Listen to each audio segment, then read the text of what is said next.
Olá, muito boa noite a todos. Estamos aqui hoje começando o nosso sexto episódio da nossa série de lives Vida de Professor. Essa nossa série que tem sido muito bem recebida por toda a comunidade. Muita gente cada dia mais gostando do nosso projeto e já estivemos em vários estados do Brasil e hoje vamos ter a felicidade de viajar, ainda que virtualmente, para Amazonas.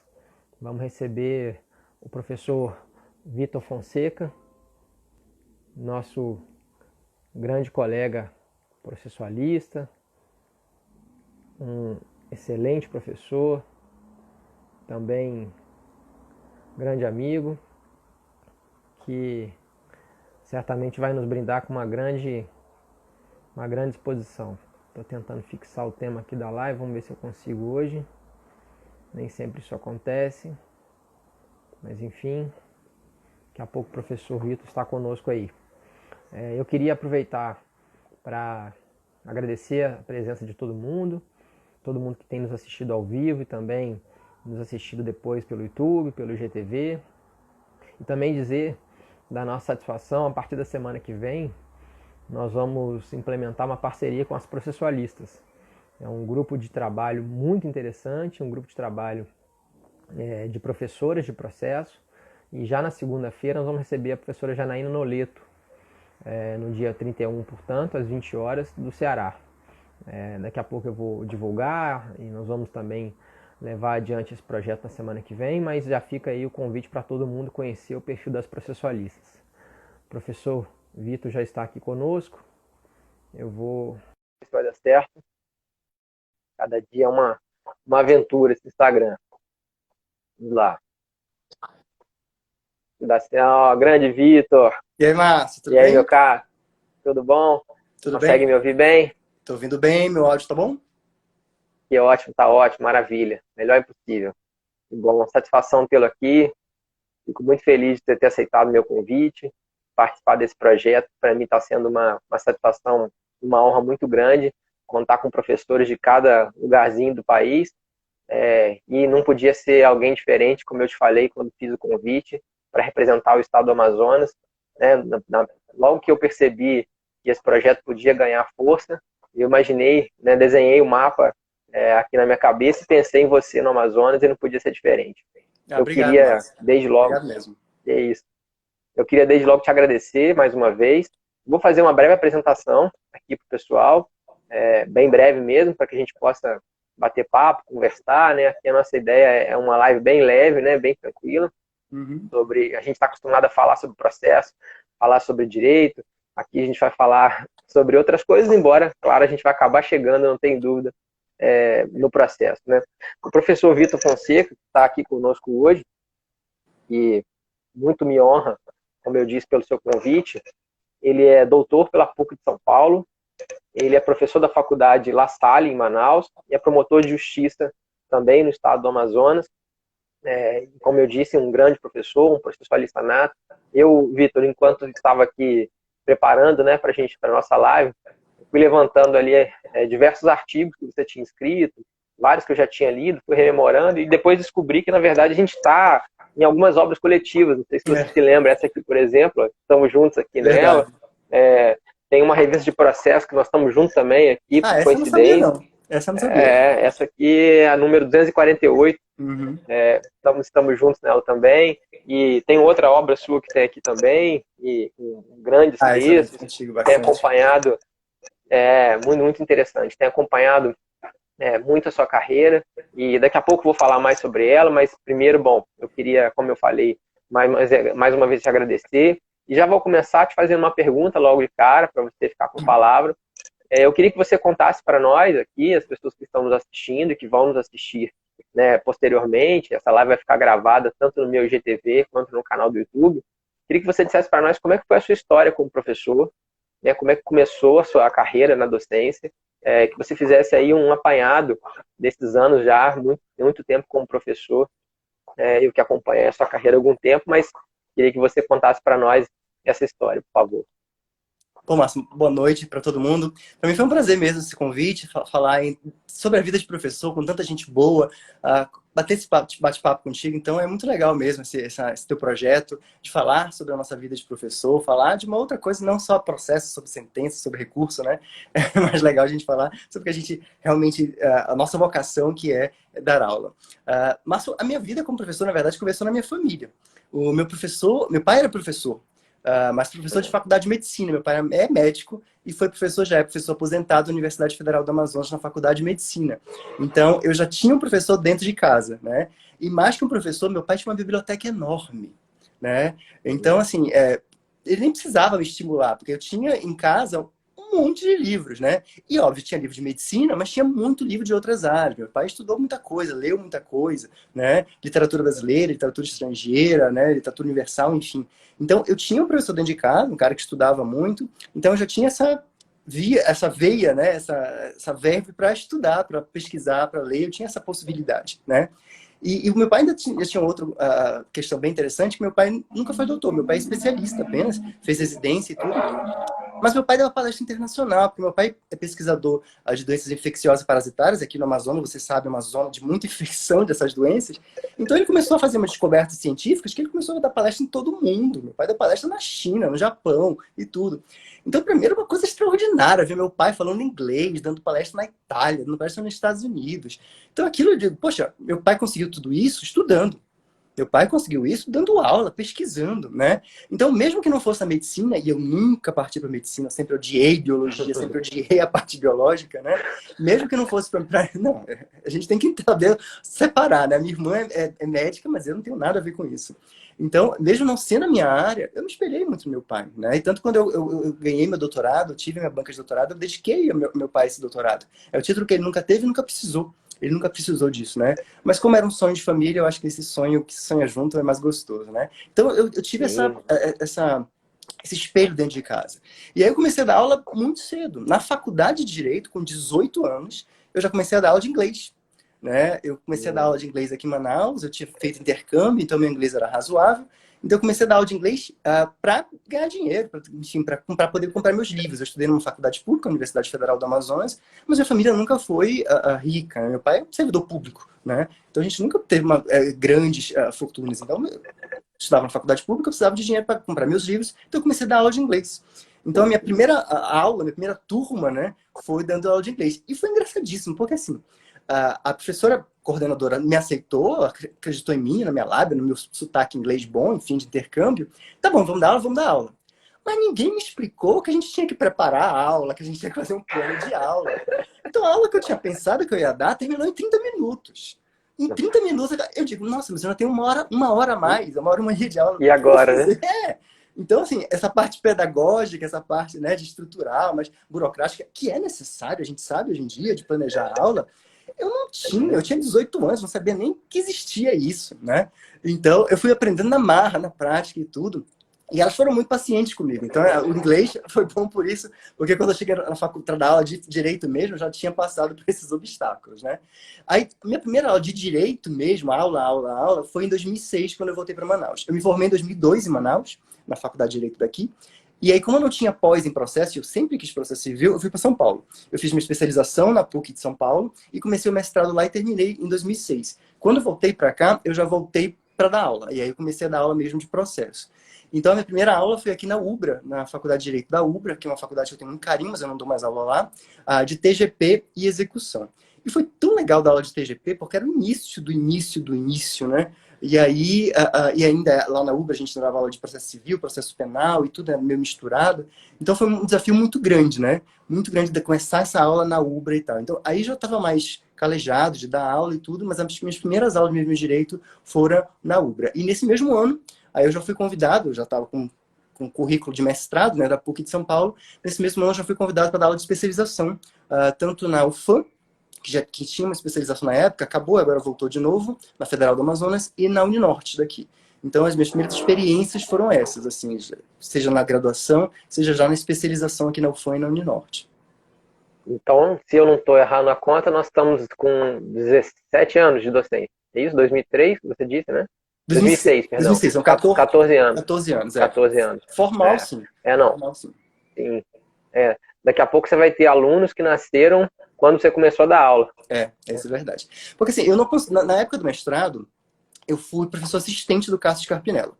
Então, eu já dava aula ali, mas não era uma aula que eu preparava. Era como professor assistente, Sim, eu preparava exercícios, eu corrigia, conduzia claro. seminários, né? Já era, obviamente, um estágio docente e, pô, com Cássio, você Sim, sabe, a gente aprende demais, é, né? Mas não era minha demais. aula, não era eu falando, É, não era eu conduzindo. Então, eu considero que eu era você não tem aquela estagiário nessa época. responsabilidade, né? Exatamente. Então, eu digo que eu não era um É, professor, eu era um estagiário de luxo, porque eu estava aprendendo com Cássio Scarpinello Bueno. sim, Mas, mesmo assim, não é, era aula. Aula mesmo só quando eu voltei aqui para Manaus em 2006. São 14 anos, então, é, dando aula de processo. que bom, que bom. Não, é uma vida, de fato. Uma Já. vida. E o seu exemplo do pai é muito interessante, né? Porque eu tenho 2 filhos pequenos e eu vejo meus filhos já mexendo com os livros. Cara, que o mais velho tem 5 anos apenas. Mas é interessante porque eu vejo como eles gostam de livros, né? Porque, claro, tem um exemplo, né? O meu, da minha esposa, e eu também tive esse exemplo. Minha mãe também era professora, né? Embora professora de escola pública, do ensino fundamental, mas não há dúvida que você crescer vendo alguém ensinar, isso inspira realmente as pessoas. Não tem um exemplo melhor, né, com isso, de fato. Eu tenho, Bom, eu tenho amigos que são pais e eles falam isso. O maior exemplo não é você comprar o livro, o maior exemplo é você estar do lado, né? Lendo com seu filho, mostrando coisas que você está lendo, que está acompanhando a leitura. Acho que esse exemplo ajuda muito em casa mesmo. muito, muito, não há dúvida, não há dúvida. E é muito interessante você ver o progresso deles, assim, o mais velho está começando, né, a entender um pouco das palavras, já reconhece o próprio nome, reconhece algumas outras palavras, então é muito interessante. Já escreve algumas palavras, né? É muito Bonitinho. legal isso. Bom, a gente está falando de professor, você citou o professor Cássio, né, mas que certamente te influenciou de forma, né, gigantesca, não há dúvida. Mas eu queria que você dissesse para nós se você tem algum professor, ou mais de um, enfim, e não necessariamente na graduação ou no mestrado, doutorado, pode ser algum professor, talvez até do ensino fundamental, mas alguém que te inspirou, alguém que você olhava e dizia, nossa, eu no futuro eu quero ser como essa pessoa. Você já falou do seu pai, né? Acredito que ela tenha sido uma grande inspiração, ele tenha sido uma grande inspiração, mas algum professor, vamos dizer assim, formal, né? Alguém que tinha um vínculo na relação professor-aluno que pudesse ter te inspirado. Eu tenho dois professores que me inspiraram muito.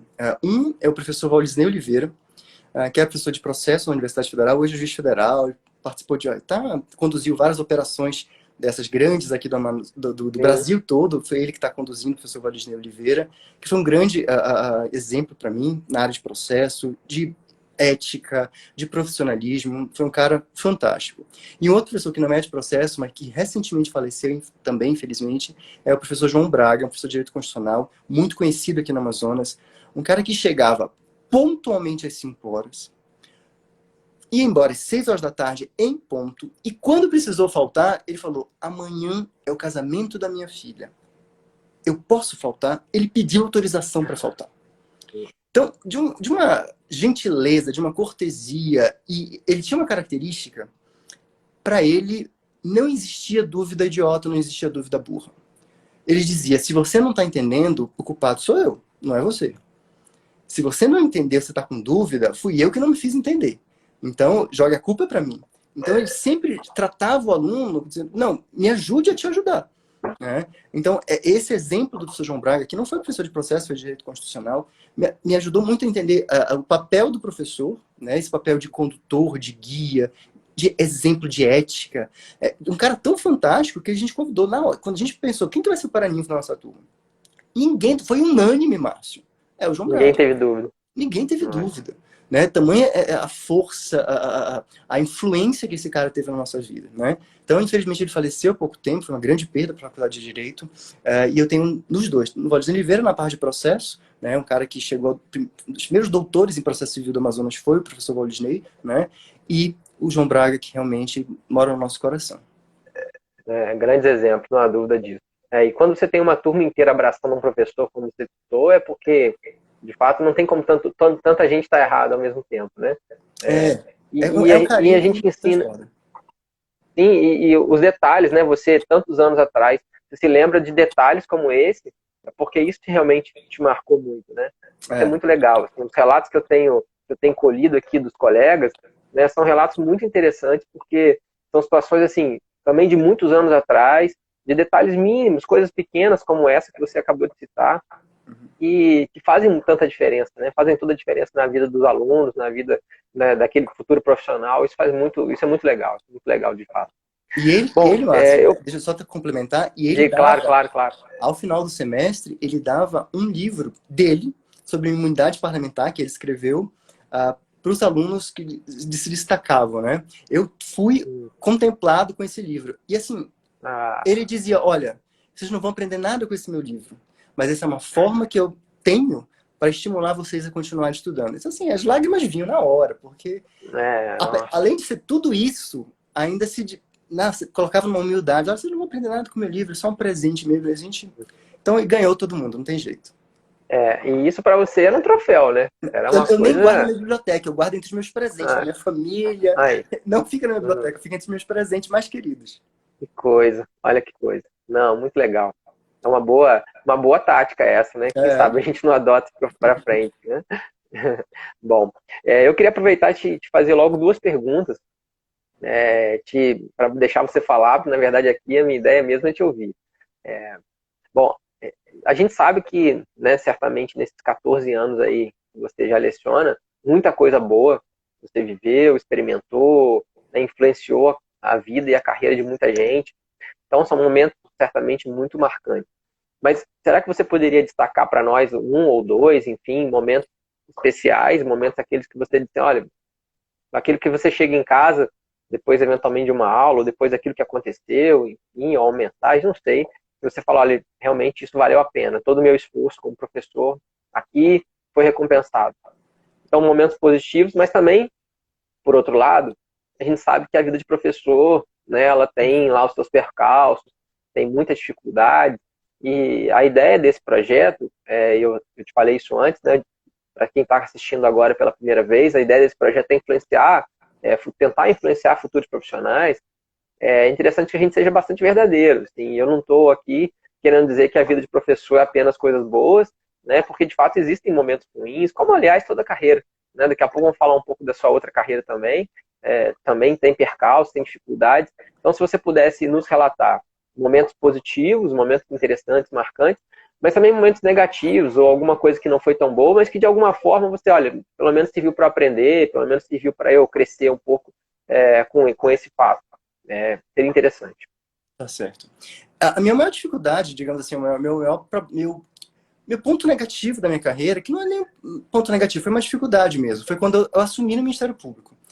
Você falou aí de falar da minha carreira, acho que é o momento de falar agora, porque quando eu assumi, eu sou promotor de justiça desde 2009, quando eu assumi minha carreira, todo mundo sabe que carreira de promotor de justiça, de juiz de direito, começa no interior. E uma coisa é você ir para o interior de Minas, uma coisa é você ir para o interior de São Paulo, né, do Rio de Janeiro, Rio Grande do Sul, onde há universidades, até privadas e públicas, espalhadas. Aqui no Amazonas não tem. Né? A gente tem até algumas faculdades em alguns pontos específicos, mas nas cidades menores, como eu comecei minha carreira numa cidade de 14 mil habitantes, a gente não tem faculdade de direito, né? Então, durante muito tempo, eu tive que abandonar qualquer projeto acadêmico, né? No sentido de dar aula, né? Durante alguns anos, quando eu tomei posse na minha carreira do Ministério Público, eu tive que abandonar a graduação. Não tinha como, né? Você vai dizer, mas, poxa, não tem como pegar o carro? Não. Eu sou promotor de justiça no Amazonas. A minha primeira comarca era Guajará. Ficava a 1.500 quilômetros de Manaus. Vou repetir, 1.500 quilômetros de Manaus. Não tem carro, não tem estrada, né? Eu ia de avião. Na verdade, eu via de Boeing, da Gol, é um Boeing da Gol, que eram 4 horas e meia. Eu passava por Porto Velho, Rio Branco, até Cruzeiro do Sul, passava a fronteira do Acre para voltar para o Amazonas, para ir para minha comarca. Então, assim, não tinha como eu ir e voltar todo dia, não tinha como eu nem voltar toda semana, porque eu ia ter que pagar para trabalhar. Né? Se eu pagasse passagem toda semana para poder ir para Manaus, eu ia pagar para trabalhar e dar aula. Então, foi um período difícil, assim, eu tive que abandonar a graduação, eu gostava muito, mas é óbvio, a minha carreira no Ministério Público era importante, era algo que eu sempre sonhei, eu fui estagiário do Ministério Público, era a minha vida ser Ministério Público também. Então eu tive que abandonar um pouquinho, e foi aí que eu suspendi um pouquinho a minha carreira acadêmica na graduação, escrevi algumas coisas, não deixei parar a parte acadêmica, e continuei ligado ao... Aí, quando eu comecei a minha carreira no Ministério Público, ao mesmo tempo começou o grupo de estudos de direitos humanos da UFAM, o GCID, Grupo de Estudos do Sistema Interamericano de Direitos Humanos. Então, esse grupo de estudos, que depois foi gerar a minha tese de doutorado, digamos assim, foi a ligação que eu tinha né? Eu podia vir uma vez por semestre, 2 vezes por semestre para Manaus, para poder dar aula nesse grupo de estudos. Eu acompanhava os estudos, a gente acompanhava de longe. Eu comecei a escrever meu primeiro capítulo, meu primeiro artigo sobre a minha área de pesquisa, que é processo de direitos humanos, foi de 2011. Então, veja, é justamente nessa época da minha posse. Sim. Então, foi um período bem difícil, porque eu tive que realmente abandonar. Eu fiquei ligado por poucas atividades acadêmicas mesmo. Agora, tem coisas maravilhosas, né, na carreira acadêmica, né? Por outro lado, tem muitas vantagens. Ver um aluno crescendo, e eu digo crescendo não necessariamente academicamente, como pessoa, como profissional, né? Ver um ex-aluno advogando, sendo um cara ético, um cara bom, né? Fazendo coisas boas na advocacia, na atividade jurídica, né? Eu tenho um ex-aluno que é professor da UFAM, que hoje é doutor. Um ex-aluno da Que especialização, aquela alegria. especialização que começou lá em 2006, o cara já é Sim. doutor, sabe? Novo, novíssimo, obviamente que ele é muito novo, mas o cara já é doutor, então isso é uma alegria imensa. Eu tenho um ex-aluno é juiz do trabalho hoje em dia, né? E está fazendo mestrado também, está fazendo inclusive mestrado sobre acesso à justiça, justiça itinerante, né? Eu tenho ex-alunos que são advogados, que eu encontro no fórum. Então, isso é muito bom, ver esse crescimento do aluno, ver que realmente esses alunos têm uma trajetória, que a gente contribuiu para eles, eles lembram da gente, chamam pelo nome. Isso é excepcional, isso é impagável. Então, tem momentos difíceis, mas esses momentos bons superam e muito essas dificuldades. Não, não tem dúvida. E é interessante que mesmo no momento ruim, né, no momento negativo, que você teve essa dificuldade por conta da carreira, você não abandonou a vida acadêmica de certa forma, né? Eu acho que isso é interessante também, né? Porque eu vejo muitos relatos, muitos colegas que enfrentam um problema de saúde ou problemas de mudança, como foi o seu caso, eventualmente nasce um filho, eventualmente tem um problema na família, alguma coisa assim que, é claro, cada um sabe das suas dificuldades, mas que abandona por completo os estudos, né? E aí quando vai tentar voltar, aquilo é muito mais difícil, né? Eu até brinco com os meus alunos, eu falo assim, você que gosta de fazer ginástica, se você para um pouco, quando você volta, né, o corpo dói. Então é aquela história, se você deixa de estudar, se você deixa de se dedicar, quando vai voltar, a rotina é difícil realmente, né? Produzir é algo muito complexo, né?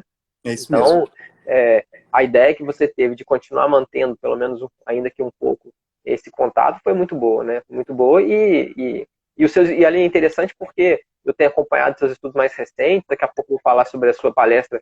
Estou vendo que o Marco está aqui, acabou de entrar na AGU, né? Que eu assisti brilhante recentemente. Então foi interessante porque você conseguiu manter esse vínculo, né? Ainda que não formalmente. Isso é uma dica que a gente pode dar, acho que para todo mundo. E realmente ver os alunos crescendo, né? Ver isso é muito legal. Assim. Eu já tive o prazer barra raiva de perder processo para ex-alunos. Né? Eu falei, É eu isso. olhar e às vezes na audiência o cara faz um negócio e fala, ai meu Deus. Aí depois Eu já fiz júri com ex-aluno. Quando eu vim promovido para Manaus, eu fui para o Tribunal do Júri, né? Agora que eu estou na promotoria de Direitos Humanos do Idoso e da Pessoa com Deficiência. Mas quando eu cheguei em Manaus promovido, eu fui para o júri, promovido. E eu já fiz júri com ex-aluno. E esse ex-aluno falou, ai, Vitor, eu queria fazer com qualquer promotor, menos contigo, porque eu não vou poder falar mal de ti. Eu não vou poder te sacanear. tem que pelo menos isso, né? É, É exatamente essa ideia, né? Eles crescem e acabam nos levando. Mas eu acho que é essa a ideia, né? A ideia é que a gente está aí para fazer com que o aluno nos supere, né? A maior satisfação é quando você vê um aluno crescendo, um aluno falando bem. Esses dias eu recebi um convite de uma palestra para assistir, né? Uma palestra agora já, nessa época de pandemia, de duas professoras que foram minhas alunas. E eu aí, tipo, consegui assistir um dia. Eu tenho assistido normalmente nas madrugadas, que é quando eu consigo, né? E eu estava tão feliz que a minha vontade era pegar o telefone e ligar para as duas de madrugada mesmo. Falar, olha, pô, vocês são geniais. Nossa, eu nunca imaginava que vocês estavam assim, no nível tão elevado. Eu sabia que vocês estavam muito bem, mas não sabia. É legal quando você vê, né? Elas falando, expondo. Foi muito, muito legal. Fiquei muito feliz ali. é uma Isso era surpresa 2:30 da positiva, manhã. muito positiva. Uma surpresa positiva, né? Muito, muito, muito, é muito bom de fato. Bom, eu queria aproveitar e te fazer uma pergunta mais dentro de sala de aula mesmo, assim, Uhum. situações corriqueiras. E aí, bom, você agora está na La Salle, né? Você me falado, mas já passou por outras faculdades, enfim. Como é que é o seu método de aula? Assim, você tem alguma característica especial ou não? Enfim. E as suas avaliações? Não sei se é a faculdade que impõe alguma regra específica ou se você tem algum tipo de avaliação, algo que você possa também para aquela pessoa que está começando, né, pensando lá, preparando as aulas, né, você possa contribuir nesse sentido. Entendi. Márcio, a minha formação aqui na Faculdade de Direito da UFAM foi absolutamente clássica, né? Uma metodologia clássica dos professores, muito conceitual, muito teórica. E o divisor de águas para mim foi quando eu fui para São Paulo, para a PUC de São Paulo. Quando eu fiz especialização em São Paulo, na PUC de São Paulo, na COGEAI, e quando eu fui assistente do Cássio no mestrado na PUC, mudou a chave, né? Mudou o termostato completamente, né? O método PUCiano de trabalhar fatos com estudo de caso mudou minha cabeça, né? Então, eu trouxe esse método PUCiano, seja da COGEAI, da especialização, seja da graduação com o Cássio, para as minhas aulas. Então, as minhas aulas são baseadas em casos práticos, em fatos. Eu falo para os alunos, decorar código, decorar artigos de lei, qualquer papagaio faz. É importante para o advogado e para o advogado, para o jurista do futuro, saber interpretar os fatos, olhar para a realidade e aplicar aquilo no caso concreto, né? Então, eu sempre tento trazer essa prática. E não é prática dissimulada, não é questão de núcleo de prática jurídica, não é isso. É de formular problemas, jurídicos para o cara resolver, né? Em vez de me explicar o que é a teoria da asserção, eu trago um caso prático e digo, aplica ou não aplica? Vai extinguir aqui, sem mérito ou com mérito? É isso, né? A gente tem que tentar colocar na cabeça do aluno que ele aprende aquilo com propósito, né? É pragmático, tem uma função aquilo. Aquilo tem uma finalidade, Sim. né? E ele não vai aprender na praia, ele vai aprender ele tem que começar a aprender na faculdade de Direito. Então, o meu método de sala de aula é sempre esse, é sempre trazer casos práticos, por exemplo, intervenção de terceiros, eu começo explicando um exemplo. Olha, acontece assim, né? O devedor, solidário, etc. Depois é que eu vou para o código. Depois é que eu vou explicar a teoria, o conceito, a regra, o regime jurídico da assistência simples de consocial. É sempre assim, né? Então, eu trouxe muito isso para a PUC. E essa minha aula, mais baseada em casos práticos e fatos, sempre contextualizando tudo, repercute também na avaliação. Então, meus alunos odeiam as avaliações por conta disso, né? Porque elas não são decorebas, não é múltipla escolha, não é as condições da ação são. Não tem esse tipo de atividade, não tem esse tipo de múltipla escolha, né?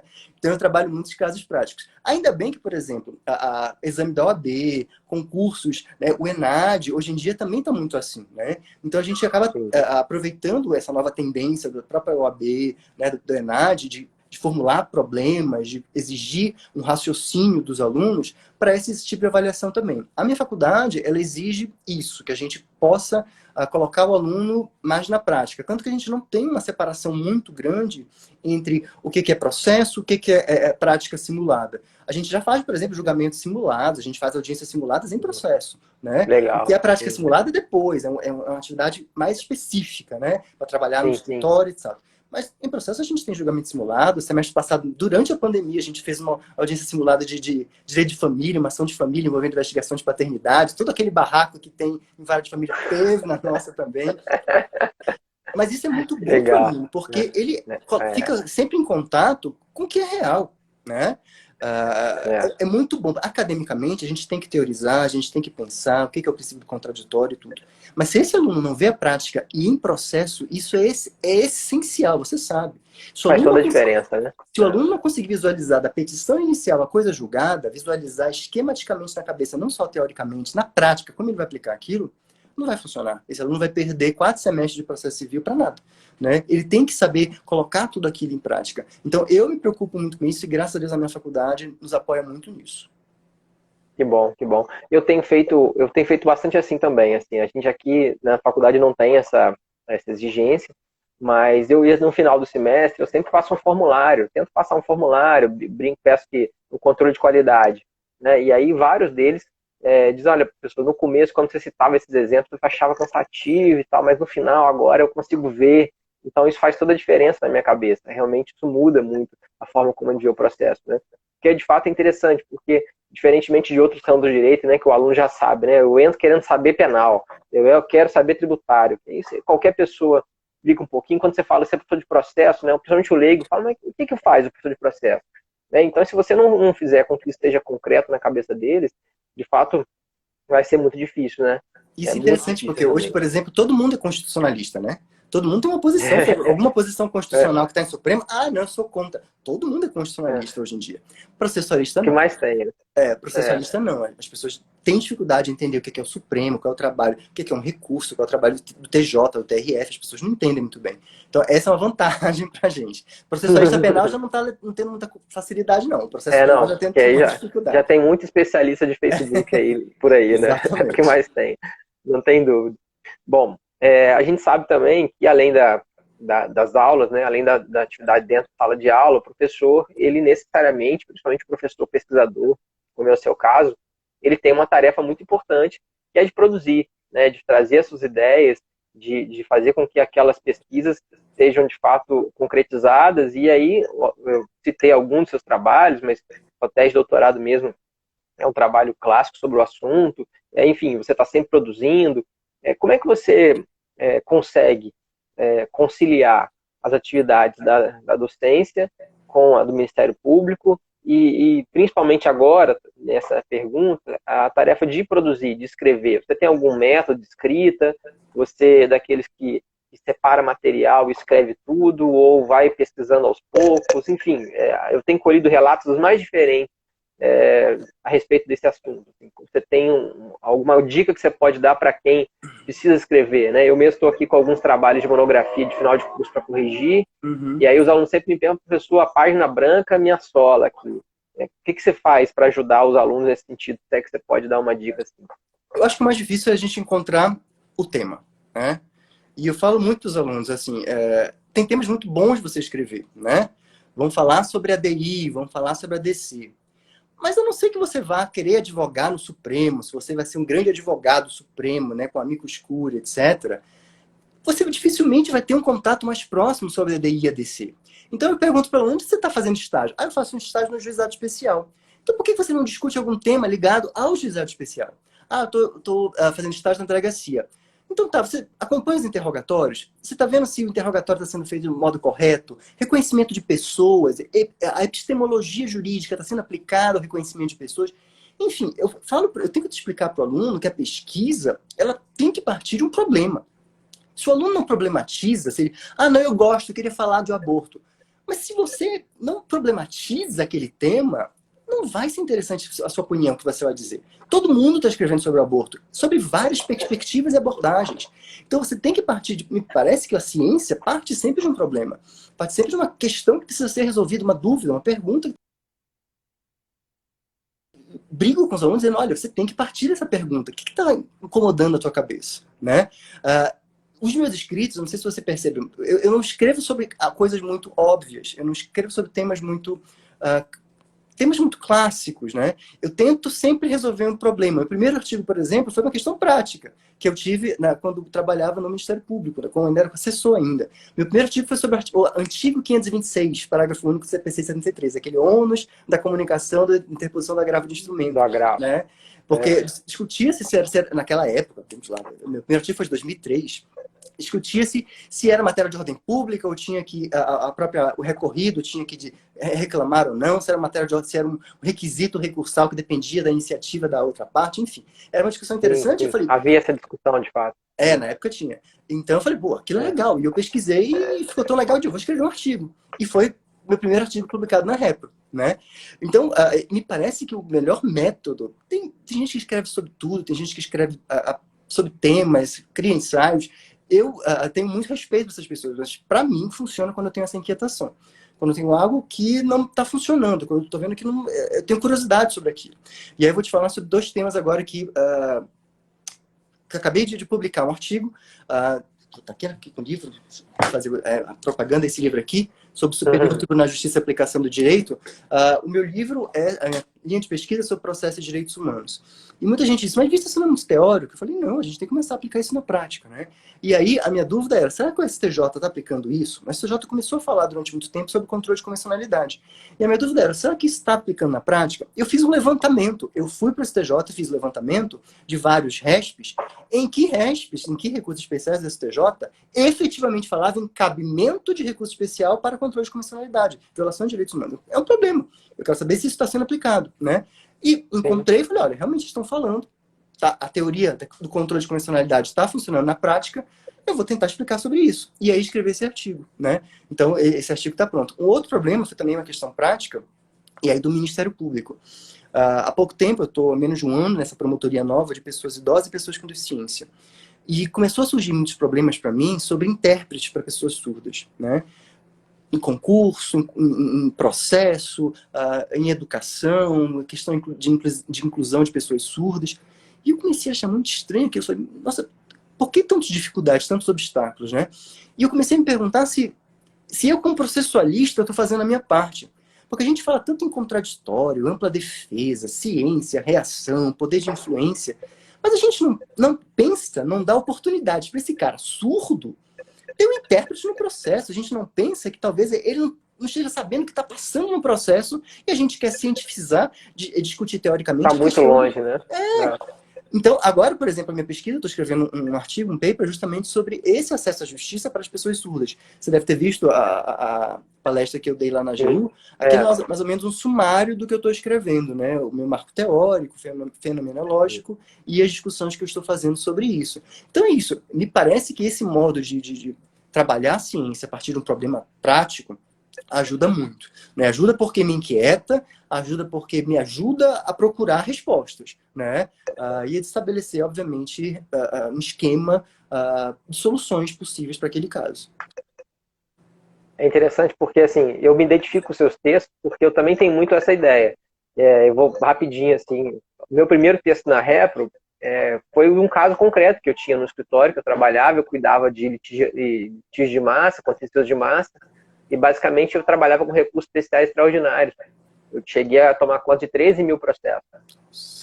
E aí eu tinha muita decisão de admissibilidade e muito mais de inadmissibilidade, né? Então eram questões que depois deram ensejo até a minha dissertação de mestrado, foi sobre justiça defensiva. E meu primeiro texto foi um caso concreto também, que eu perdi no STJ e eu falei, não, mas pode ser assim. E ficou tão legal, tão interessante, porque eu estava no escritório, né, tocou no telefone, no meu telefone da minha mesa, eu atendo um telefonema, não era ninguém menos a professora Tereza Arruda Alvim. Eu não acreditei na hora, né? Isso, eu estava começando o mestrado, mas eu reconheci a voz dela. Ela falou, professora, se eu não soubesse a voz da senhora, eu não iria acreditar, achando que era um trote. Mas aí ela dizendo que o texto estava muito bom, mas que eu queria que eu fizesse algum tipo de adaptação, enfim. E aí saiu logo, e foi muito legal, porque é isso, eu penso também como... Eu acho que a gente tem que ter essa preocupação de fazer com que a academia ela trabalhe para o dia a dia, né, para a coisa concreta. Até porque o direito é uma ciência social aplicada, né? Eu também respeito muito quem produz textos abstratos, mas não é muito a minha pegada, eu concordo contigo. E já que você falou da sua linha de pesquisa, já que você falou da sua linha de pesquisa, eu queria aproveitar, te surpreender um pouco aqui. Nós temos aqui na faculdade, na UFJF, um projeto de extensão para trabalhar com pessoas com deficiência. Tenho duas professoras do meu departamento, inclusive, que trabalham nesse projeto de extensão, um projeto de extensão que ele está começando ainda, a gente tem pouco tempo de trabalho, mas já tem dado alguns resultados. E quando foi da sua palestra, eu mandei a sua palestra para essas professoras, disse que a gente iria conversar, e elas me autorizaram, uma delas, inclusive, é a diretora da faculdade, a professora Aline. Olha, se quiser fazer o contato com o Vitor, porque é de todo interesse que a gente implemente cada vez mais canais, pontes entre as diversas instituições, porque o seu trabalho, né, as suas pesquisas nesse assunto estão muito, muito ligados ao que a gente tem estudado aqui. Eu escrevi recentemente um capítulo de um livro que foi publicado ano passado pela editora Processo, depois eu até vou te enviar, só sobre pessoas com deficiência. Então, na verdade, não é só de processo, né, mas tem de todas as áreas, né, que envolvam sempre o estatuto da pessoa com deficiência. E eu percebi quanto os processualistas estão atrasados nesse estudo, né? Impressionante como você não consegue achar material, coisas realmente profundas. E era interessante porque quando eu fui com esse texto meu, eu tratava de capacidade. Agora tem até o trabalho da professora Gabriela, né, lá da Bahia.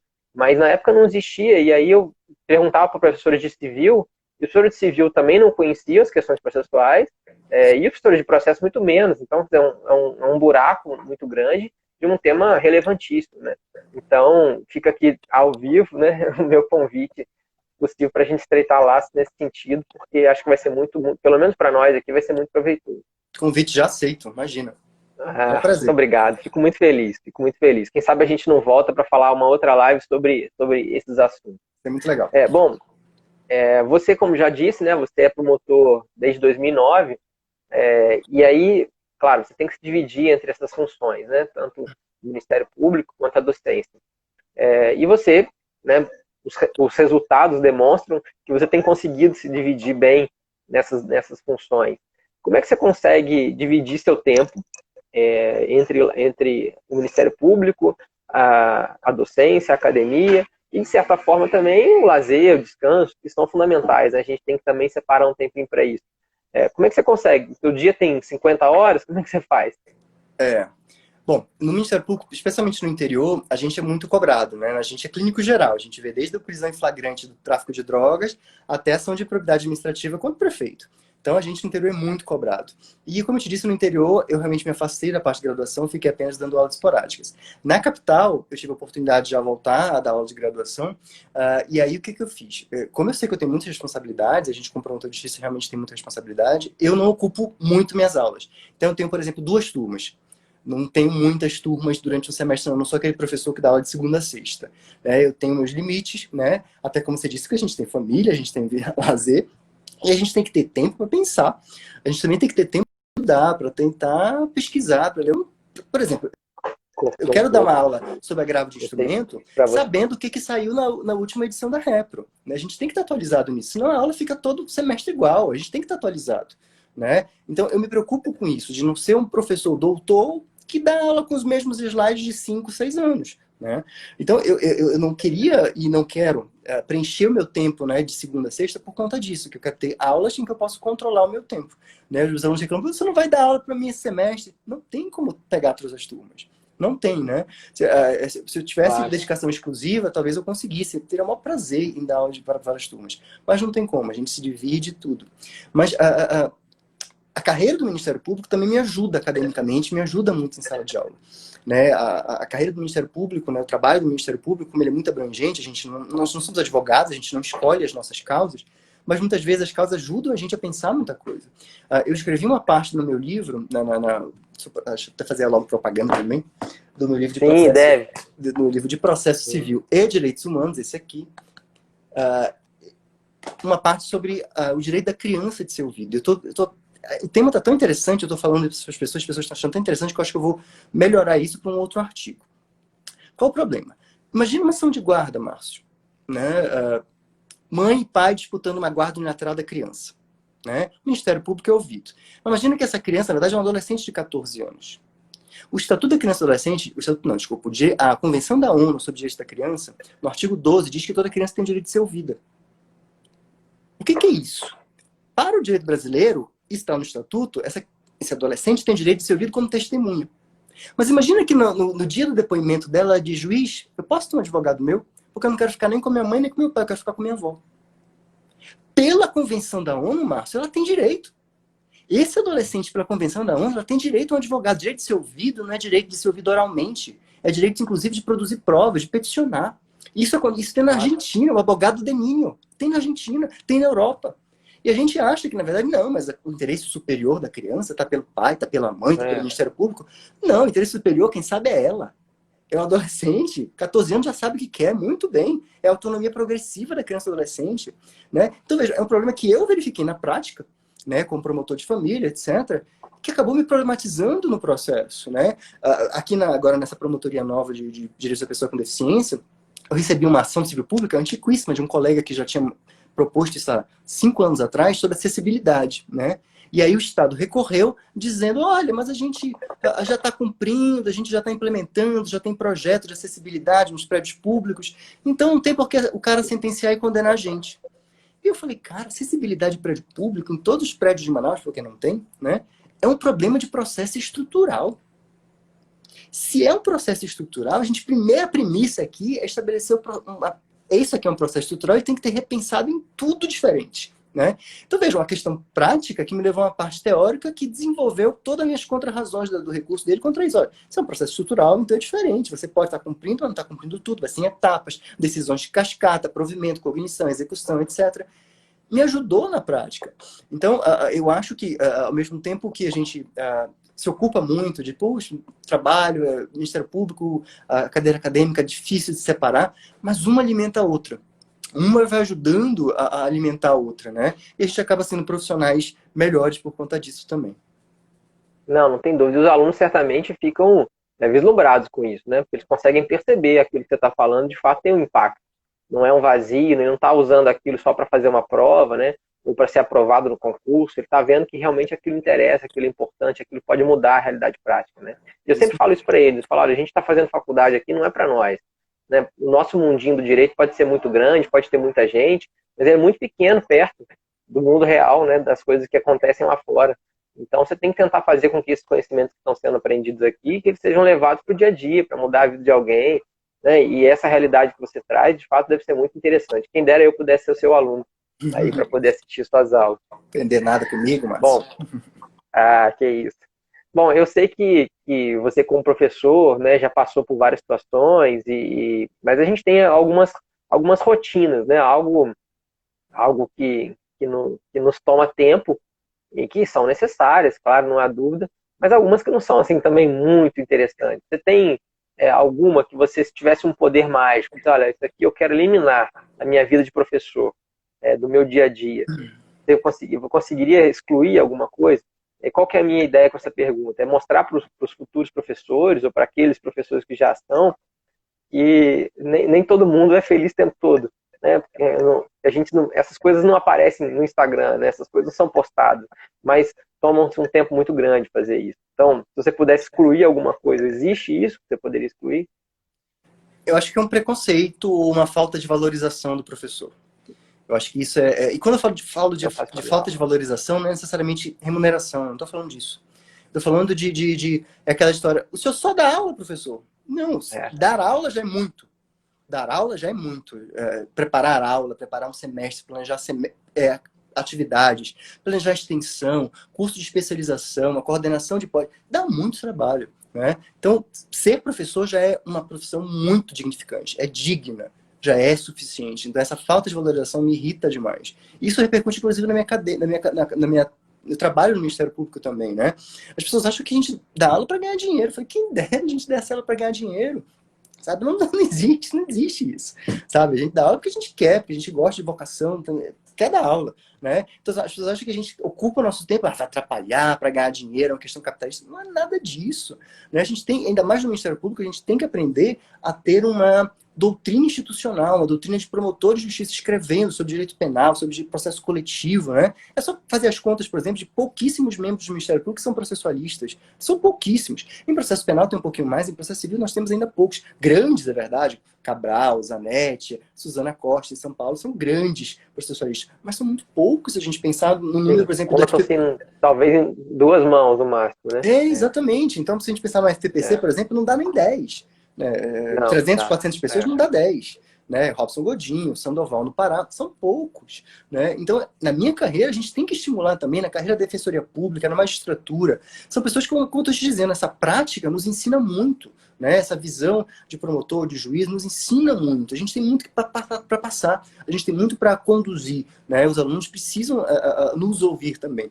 Não é nada contra a advocacia, não quer dizer que o professor, advogado é ruim, eu não estou falando disso. Eu estou falando que outras carreiras precisam estimular que os juízes, promotores, que defensores públicos também possam participar como professores. Eu, por exemplo, todo semestre, Márcio, eu tenho que fazer um relatório dizendo como é que está meu horário ocupado, se eu estou recebendo isso ou aquilo, porque, como a Constituição existe um obstáculo constitucional, eu não posso ter acumulação de cargos, eles ficam preocupados que a gente vai ganhar muito, não vai.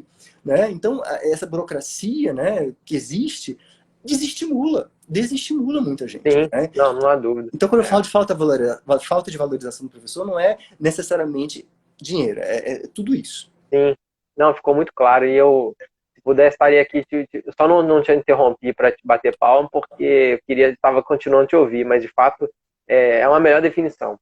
Porque quantas e quantas vezes já ouvi assim, mas você só dá aula, você trabalha ou só dá aula? Né? Mas você só dá umas aulinhas, né? O dia desse, já tem um tempo, felizmente, eu cruzei com um colega que fez faculdade comigo, e aí ele, salvo engano, é advogado da União, não tenho certeza absoluta, mas eu sei que ele tem um cargo público. Mas aí você continua lá dando as suas aulinhas, sabe? Como se fosse, sabe, algo enfim, mas é isso, é aquilo que te faz, é ruim ouvir isso, mas a gente tem que combater, tem que falar, e você fez muito bem, fez muito bem. Bom, Vitor, a gente está, infelizmente, caminhando para o final. Eu queria deixar aqui mais duas perguntas. Nós temos mais 10 minutos, mas ainda dá para a gente conversar alguma coisa bem legal. Bom, você tem aí mais de uma década como professor, né? Nós estamos agora começando um novo semestre. Né? Aqui na UFJF a gente está retomando o semestre que estava parado, mas vocês aí seguiram o semestre mesmo durante a pandemia, né? E o que te faz, assim, nesse período? Está começando um semestre, você, mais um semestre, mais uma turma ou mais duas turmas. O que te faz ainda prosseguir? Né? Você já tem uma carreira consolidada, você é um autor reconhecido, um professor renomado. Fala assim, não, eu quero continuar dando aula. O que te move a continuar sendo professor? Márcio, eu posso te falar isso com muita tranquilidade, porque essa semana aconteceu exatamente isso. A gente começou, as aulas voltaram agora, híbridas, né? A gente estava só remota no semestre passado, na Faculdade de La Salle, ficou só remota. E agora a gente está voltando com aula híbrida, metade online, metade presencial, do jeito que dá. E nos dois eu dei aula segundas e quartas, né? Estou dando aula segundas e quartas. Nos 2 noites, a pergunta que saiu na minha cabeça nas 2 vezes foi: como é que eu podia ter explicado isso melhor? É isso. O meu desafio é sempre deixar as coisas mais fáceis para o aluno. Eu penso, não, aquele slide podia ter um desenho, aquele gráfico podia estar melhor, eu podia ter dado aquele exemplo, olha, aquela dúvida do aluno eu podia ter deixado mais claro no slide. O meu desafio é esse. O que me bota para frente, o que me leva para frente é sempre melhorar. Tanto que quando eu volto da aula, eu já modifico o que eu tiver que modificar, porque senão a gente esquece, obviamente, para a próxima semestre, para a próxima aula, né? O que motiva é isso, é facilitar a vida do aluno, é explicar melhor, né? Eu não quero ser reconhecido como o melhor pesquisador, como o melhor isso. O que eu quero ser reconhecido é como esse cara explica bem, esse cara realmente me fez aprender. Porque eu digo isso para os meus alunos. Uma coisa é entender a aula. Eu posso passar 1h30 e o cara entendeu tudo. Outra coisa é aprender. Entender o que eu disse em sala de aula é diferente de aprender. É o cara que aprendeu aquele exemplo e ele vai em casa, ele vai exercitar, ele vai acompanhar, ler o artigo que eu vou mandar, um vídeo bom do YouTube que ele vai ver. Essa aprendizagem, para mim, é sem igual, é impagável. Eu costumo dar aulas muito nos últimos horários, né? Assim, nos primeiros e últimos. Meu dia tem muitas beiradas porque eu preciso cuidar de meus meninos, né? E aí eu chego em casa, às vezes, muito tarde, e às vezes eu tô ali ainda energizado com aquela aula. Assim. Isso mesmo. E aí eu fico, hoje foi uma aula, que aula boa. Assim, isso me dá uma satisfação e eu tenho sentido tanta falta nesse período de sem aulas, né? Eu estava afastado para terminar o meu pós-doutorado, então no primeiro semestre eu não daria aulas, mas acabou que com a pandemia eu vou voltar a dar aulas para a mesma turma que eu não daria. Até isso foi definido recentemente. E foi uma satisfação, porque eu não quero perder os alunos, eu tenho aquela coisa de, não, eu quero fazer com que eles consigam perceber isso. Isso é muito legal, né? E nesse último semestre, eu pude acompanhar o professor Fred Gier na Federal da Bahia, que foi meu supervisor de pós-doutorado. E aí, como aluno, né, assim, eu dei aulas para os alunos dele, mas também assisti às aulas que ele dava, né? E aí você vê, assim, o olho dos alunos brilhando, né? Aquele cara tá ali na sua frente dando aula. Você é um negócio, assim, fenomenal. Assim, e é muito legal isso, de fato. Isso que nos faz motivar a crescer cada vez mais. É muito legal. Bom, para terminar, Vitor, eu queria, se possível, se você deixasse uma mensagem final para 2 grupos de pessoas. O primeiro grupo, que são as pessoas que estão eventualmente na graduação ou até antes disso, mas que pensam em ser professor, ou que tem aquela ideia de como ser professores, e se você pudesse deixar uma mensagem para esse pessoal, para essas pessoas que querem ser professores. E um segundo grupo, que são aquelas pessoas que já são professores, mas que eventualmente estão desmotivados, estão desinteressados, com as dificuldades da carreira, com os problemas que estão acontecendo, principalmente nesse momento recente, a gente sabe das dificuldades e muitas faculdades estão passando aí. Então, essas pessoas que já são professores, mas que talvez estão pensando em desistir. Se você pudesse deixar uma mensagem para esses 2 grupos de pessoas. Acho que a mensagem mais realista que eu posso dizer é: ninguém falou que ia ser fácil. Ninguém falou que ia ser fácil. Então, eu podia dar uma aula de motivação aqui, dizendo não desista. a verdade é que não é fácil mesmo, né? A gente enfrenta muita dificuldade. E eu comparo muito com uma conversa que eu tive uma vez com um ex-estagiário. Eu estava lá desesperado na promotoria, cheio de problema. Eu falei, eu não aguento mais tanto problema na minha cabeça. Aí minha estagiária olhou para mim assim, mas não é o seu trabalho, não é esse? Não é resolver o problema dos outros?